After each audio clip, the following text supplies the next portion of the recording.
Hello and welcome to this weekend's selections for week number 16 for the games on Christmas Eve, December the 24th, 2011. Right now there is a 5 selections. I'm still waiting on a couple of games, however, but for now, the Denver Broncos are laying 2.5 in Buffalo. I'm going to take the favorites in the Denver Broncos, and there's multiple reasons for that.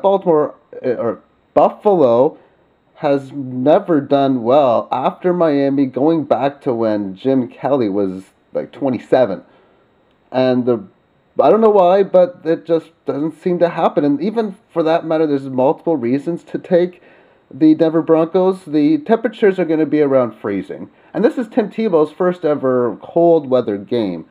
Now, I'd be a little concerned about Tim Tebow, but if the guy can spend 5 minutes in an ice cold bath water, I think he's going to handle the cold very, very fine. The big thing about Buffalo is they've struggled ever since the injury to George Wilson. Early in the season, he was looking a lot like Ed Reed, and, well, he got injured, he's tailed off, and Buffalo is just on a very, very poor streak. Now, Oakland and Kansas City, I'm going over the 41.5 total. I've checked the weather. It's not going to be windy. Weather's going to be fine.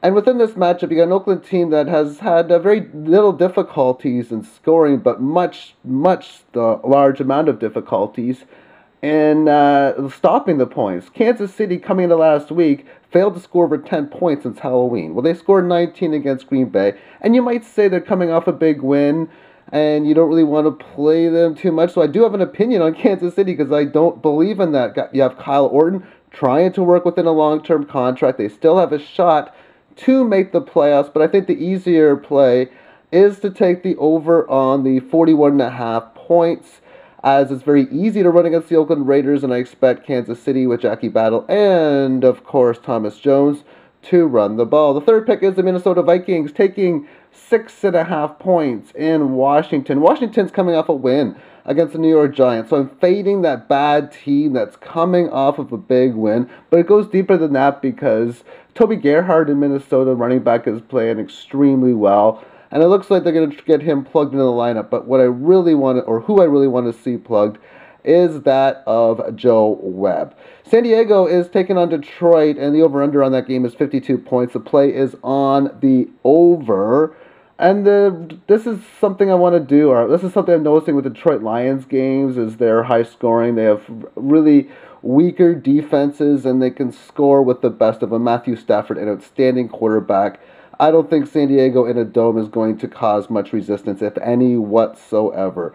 Big play on the Seattle Seahawks. It's the spread's one. I got the money line here at plus 115.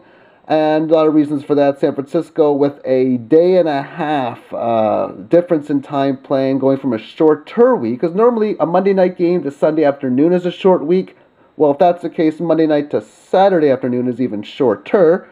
And going even deeper than that, Ted Ginn Jr., wide receiver but mainly kick returner for San Francisco's out. Braylon Edwards is going through some injury problems. That's going to put a lot of pressure on Vernon Davis as well as Michael Crabtree.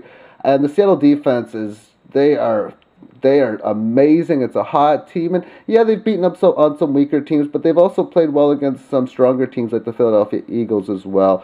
San Francisco is who I am fading in this matchup. Also, a nice little interesting parlay. If Seattle wins, that means Green Bay is eliminated. So maybe Seattle +1 as well as Chicago +12.5. And check back on Saturday morning for more plays, as I'm still waiting on a few other games, particularly the matchup between the Cleveland Browns, Baltimore Ravens, and I'm waiting on Joe Hayden. Thank you very much.